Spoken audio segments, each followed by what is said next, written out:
Logan thinks Simmons might be the best offensive lineman in the class. Wow. And he might wind up being there at 29. The NFL Network and their slew of analysts are now up to 1, 2, 3, 4, 5, 6, 7 different mock drafts. So that means up to 7 different players that the Commanders could take at the 29th pick. Let's roll through all who they've got.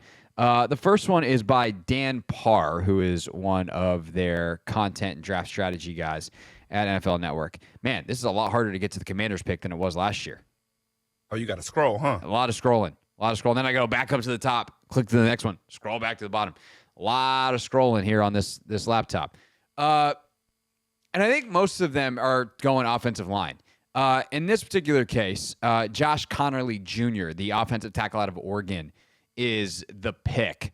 I think he's an interesting one. In this particular mock draft, James Pierce, who's an edge out of Tennessee, I think he's a name to watch. He's still on the board. He's a dog. Yeah. Jahad Campbell, the edge/linebacker from Alabama, goes off the board one before. And I think one of the names to watch is, well, tell you what, let's keep going through these and see if the name that I'm thinking about pops up in any of these. Next up, Chad Roeder, who's one of their draft analysts. He has the Commanders taking JT Tuamalo, who is an edge from Ohio State. So other names are off the board around there. Azare Thomas, the corner from Florida State, goes to the Vikings after. He's got Jackson Dart in a projected trade going 31 to the Jets, and then Connerly going 32 to the Ravens. So you're starting to see in this range, John Campbell's name a lot. Some of the receivers, Luther Burden from Mizzou, Egbuka from Ohio State, some of the offensive linemen. So I think you're going to sense a theme here amongst all these mock drafts, Anthony. That theme is line of scrimmage. Mm-hmm. Cynthia Freeland, who's their analytics guru at the NFL Network. She has, interestingly enough, Luther Burden, the wide receiver out of Mizzou, which is interesting. Like her write-up, because remember, hers is model-based, it's analytics-based. Like she's not watching tape doing this stuff. She's saying, hey, whatever the model is, teams are looking for X. This is the best player available based off the data that we have on college. This is a purely analytical model. And she goes, and team needs is apparently a part of it, because her write-up says, I'm pretty shocked my model didn't have the Commanders taking an offensive lineman here, but maybe that reinforces the lack of first-round value among that group this year. Burden's stutter step, starting and stopping, and slot production potential should fit well with Jaden Daniels and Cliff Kingsbury's offense. I think it's a really interesting pick. I haven't watched Burden a ton yet, but I know he's a little bit smaller guy, higher quickness.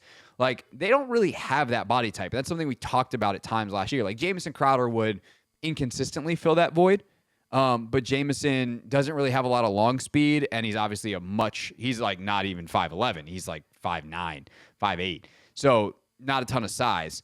I think Luke McCaffrey is a guy that they hope develops into a different kind of slot receiver, but also maybe plays outside. So the idea of like a quick over-the-middle target to complement whatever they get out of the tight end position, or maybe even that guy is a better long-term fit with a guy like Ben Sinnott, who can, from the tight end position, stretch the field vertically, as opposed to a guy like Ertz, who has that shake over the middle.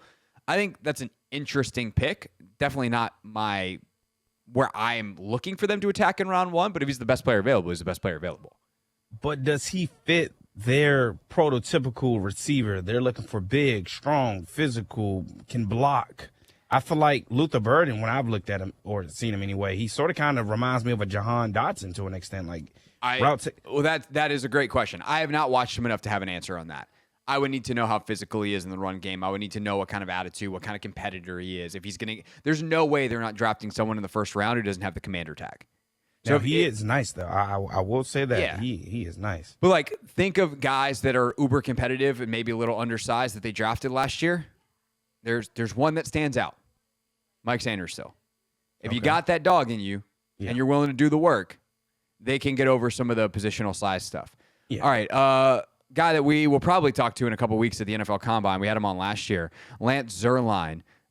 He has, let's By the way, we should say that's one of the number one picks. Cam Ward, it's really Cam Ward, Abdul Carter, Travis Hunter in some order for most people at the top of their drafts. And then it's how far down does Shador get?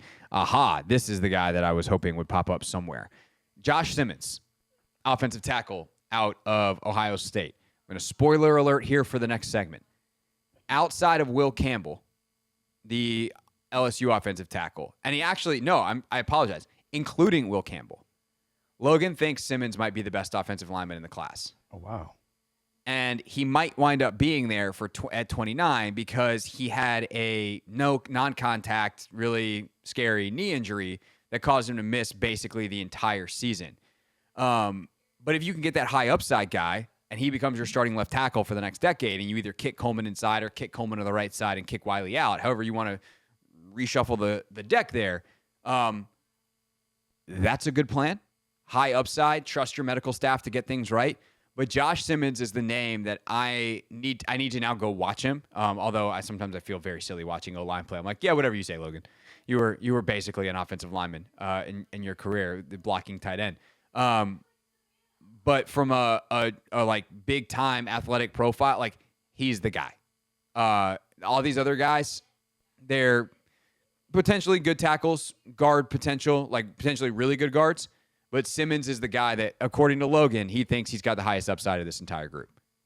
Yeah, I'm looking at he's 6'5", 310. Yeah, okay, but I think he can add some size to his frame. Yeah, I was more so just thinking when you said about possibly moving Brandon Coleman to the inside, it's given sort of kind of like Eagles because their O-line is big. They're stout. Landon Dickinson, big dude. Mekhi Becton, big dude. Then you got Jordan and you got Lane. And it's hard to move those guys. So 100%. The possibilities are numerous, especially if you can, shuffle some of those guys around, bump some guys inside, outside. Kind of thing. And one of the things that you'll hear in this Take Command clip we're going to play here in a second too is you hear, oh, that guy could be a guard. That guy could be it feels like every tackle prospect's like, I don't know. I kind of like him better at guard. And so I was like, hold on, timeout. Logan, explain to me why some guys are better at tackle, if every guy is a potential guard, well, who's the guys that are going to play tackle? Somebody's got to play tackle. So can you explain to me what he's looking for? And he was a really great description. You'll hear that next. Real quickly, some of the other guys. James Pierce is the pick in Eric Edholm's. And then I think we talked about Bucky Brooks and Daniel Jeremiah's mocks before. But Donovan Jackson, who is the other offensive lineman that's going to go in the first round from Ohio State. Could be a guard, could be a tackle. That's Bucky Brooks' pick. And then he's got Shador going number 1, by the way. I think that'll change. I think Cam Ward's going to wind up being the first quarterback off the board. And then Josh Simmons again in Daniel Jeremiah's first mock. So I think some of the mocks that happen a little bit later in the month, you're starting to see Simmons go higher. So I'm not saying get your hopes way up. But then again, if he's that good, if he's that much better and Peters believes in him, he starts dropping into the low 20s.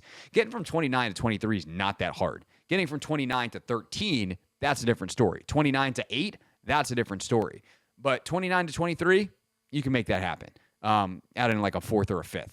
So I think that's worth keeping in mind too. And if there's a prospect that they really like, will they ultimately go up and get them? And then maybe they trade back later and wind up with the same number of rookies coming in. This is the Hoffman Show on the Team 980 and the Odyssey app.